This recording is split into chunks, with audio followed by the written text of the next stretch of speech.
عایشې رضی الله عنها او د نورو ښځو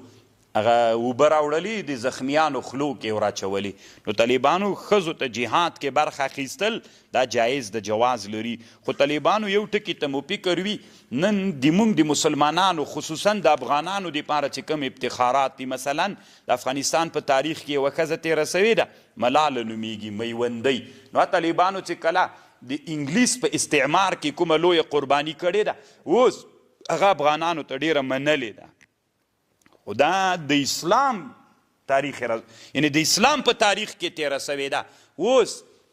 دوی په دغه نامه باندې له خط نه اخواته یوه کږه خولۍ د طالبانو داسې دا نوم یې پې باندې کېښودلی ده خلکو ته یادوي چې ملاله د پلار دې ملالې ته نسي رسېدی ته د کفر غلامه یې فاحشه مرداره او اوسېږې د غربو د انګلیس سره همغلته د ژوند ده د دې ملالې هېڅ کله هغه د کفر سره جنګېدلې ملاله وه هغه د کفر په مرمیو سوری سوې ملاله وله هغه شهیده سوې ملاله وله دا طالبان اوس چې